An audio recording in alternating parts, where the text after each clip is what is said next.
Hey you guys, welcome back to the channel. I know you haven't seen me for a while, but it's because I've been super lazy. Really haven't had the motivation to film anything, but I did do a bit of work to the motor. Last time you guys saw me install the Type R oil pump, the FD2 Type R oil pump. So we got that on. We ended up timing the motor off camera. That's a pretty simple process. There's a lot of videos out there showing you how to do it. Where I'm at with the motor, I figured today I'm going to show you guys how to do a valve adjustment. We're in the home stretch here, so there's not much left to do. We're just going to do the valve adjustment, put the valve cover on, and it'll be pretty much ready to swap over. Alright guys, so the tools you're going to need for the valve adjustment are one of these. It's pretty much a combination of a flathead screwdriver and a closed end wrench. This just makes it a lot more simple, a lot easier to adjust your valves. You can buy this off of eBay for like 15 bucks. And you're also going to need some feeler gauges. These used to be straight, but I bent them into an L shape so that's easier to slip underneath the valve, or the little pin there. So you want to make sure you have a 0.008 inch and a 0.010 inch for a stock K24. But since I have the Drag Tartel 2.2 cams, it came with a little spec sheet.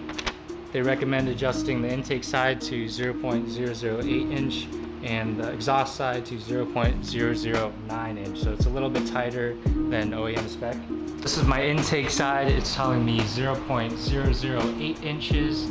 So we are going to adjust it to 0.008 inches. I'm not sure if you guys can see that. But just trust me, it says 0.008 on there. So we take our little feeler gauge. I'm going to slip it underneath the pin, and you want to hold it as flat as you can. Drag it in and out, and I can feel just the tiniest amount of drag. I think it's a bit loose. And check this side as well.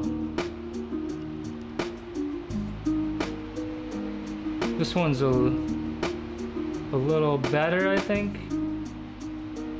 There's a slight amount of drag, but I don't think it's enough. You can see when I let go of the feeler gauge, it just flops to the side.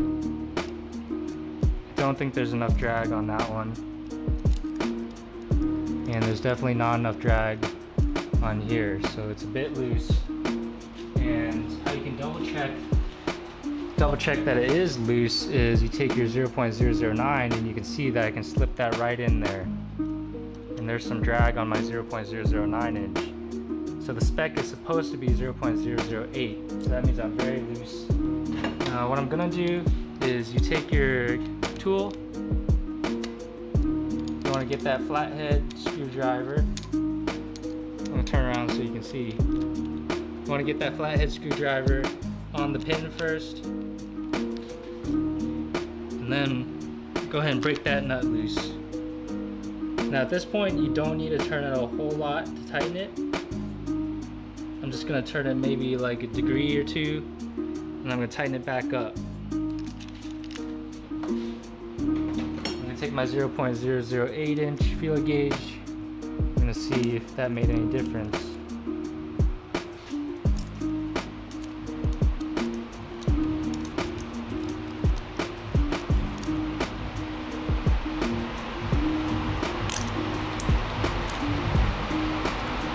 Alright, so you see I barely turned it. I barely turned it a couple degrees and it's already too tight now.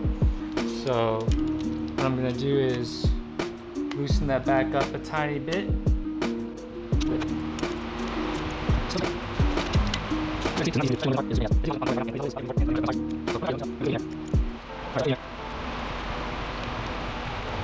So I think I found a happy medium here.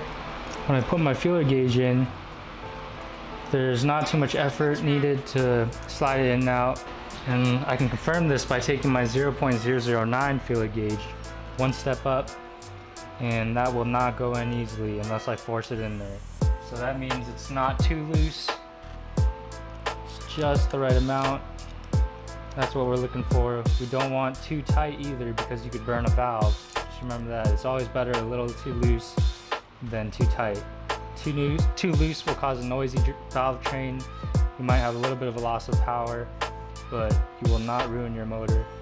Too tight and you could burn a valve, which will need replacing.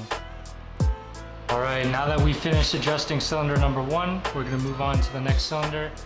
I forgot to tell you guys what you want to do is to make sure you go in firing order. So it's going to be 1, 3, 4, 2. So what you're going to make sure is that this little mark here, when we turn the motor, we're going to turn it 45 degrees. So this little mark is going to face straight up. There's a little mark on your timing chain guide that it should line up with. Same on this side, there's a little mark there.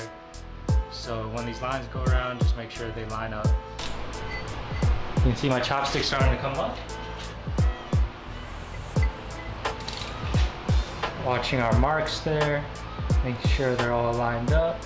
Our mark is lined up. Our line there is lined up with the timing chain guide mark, and our chopstick is at top of the center. So I'm gonna go ahead and finish off the valve adjustment here. If you guys have any questions about the valve adjustment, please feel free to ask in the comments below, and I'll be happy to answer them or someone else will.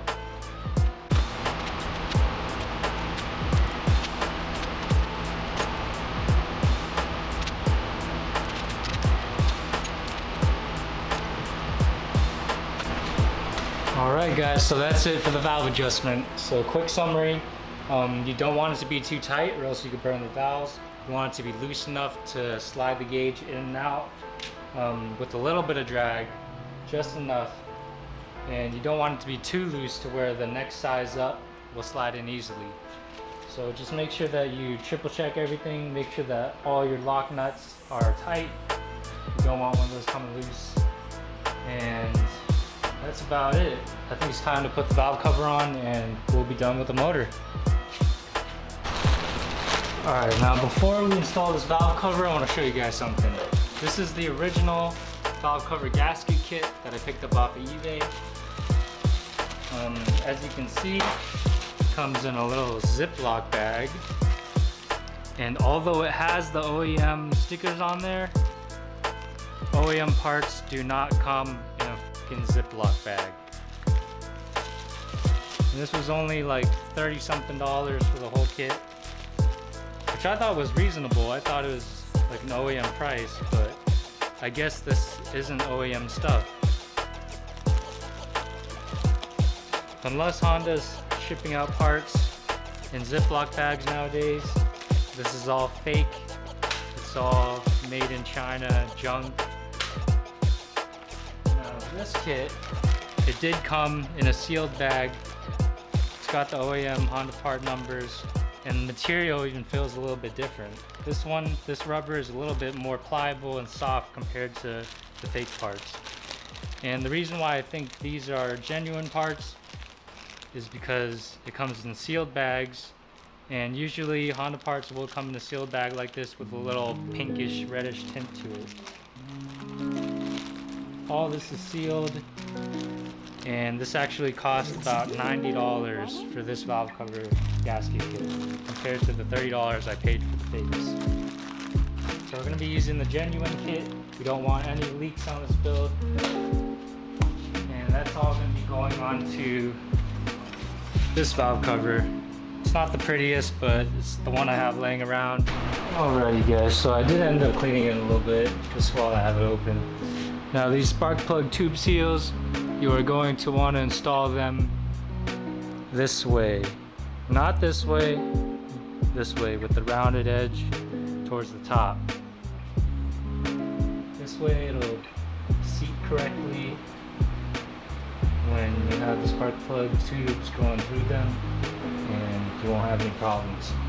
Now what I like to do is I'll use a soft mallet like this, a rubber one. I have used a metal hammer before, but it ended up breaking the spark plug tube seal, like cracking the rubber. So this time I'm going to use a rubber one, and I think that's going to be a little safer. Let's give it a few nice soft taps.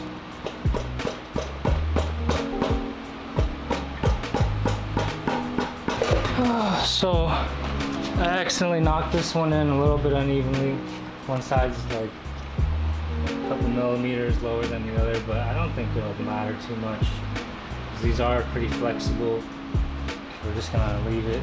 Now it's time to put our valve cover gasket on. Yeah, once you get it lined up right, it should go in very easily.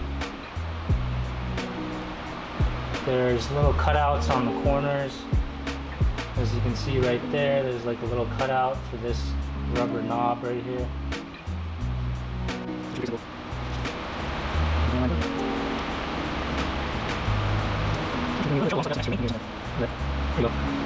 There we go. Now our next step is going to be putting a little bit of Honda Bond on the corners there. So they recommend just a little bit of Honda Bond on each corner and also wherever it bends. I have seen people put Honda Bond along the entire gasket, but a very thin layer. And honestly, I think I might go that route. As you guys can see, I'm using just a very thin layer of Honda Bond. Just enough to seal it up. I don't want it to be difficult to remove later on. Got our valve cover. To be very careful with it.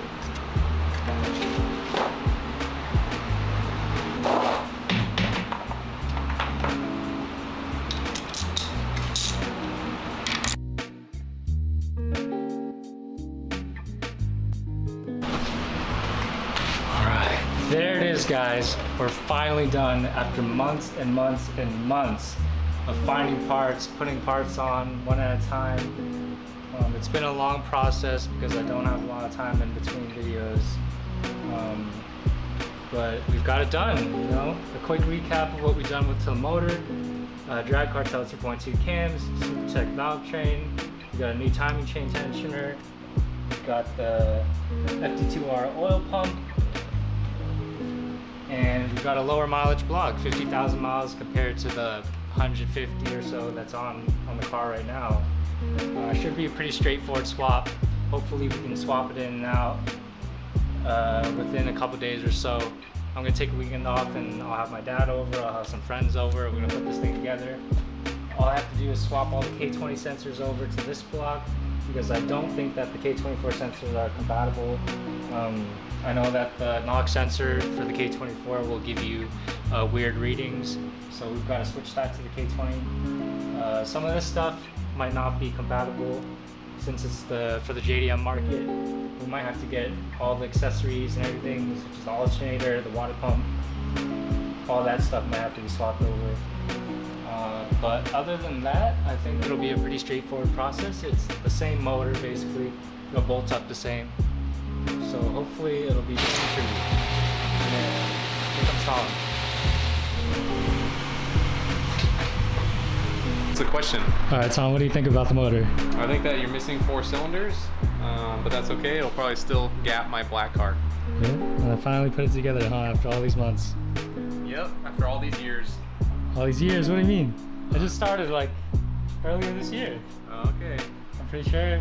Whatever you say. I'll have to look back at the timestamps, but it's ready to gap some Mustangs, right, Tom? We'll have to see. Only the footage will not lie. Yeah. Yeah, we'll have to go see. That'd be fun. Some roll races, or no, some digs maybe. Some digs would be really fun. And you're building your black car. How's your motor going? I mean, it'll someday maybe. I don't know. Yeah. Probably not. But alright. Well, I'll have to run it against your GT500 then. That'd be so fun. I'm telling you, dig racing like real men. Yeah. Yeah. No, no dig races. No, I'm scared of those. Canyon runs. Can't do any dig racing? Canyon runs. So sad. Tailgate. So sad It's that all you about can't the do any tailgate. dig races. You built this whole motor for not to do a dig. No. That's so sad. No, it's not a drag. It's not a drag motor, Tom. Anything's a drag motor when you dump the clutch at 8,000 RPM, right? Whatever. That's it for today, guys. I'll see you guys on the next video when I actually put this thing in the car.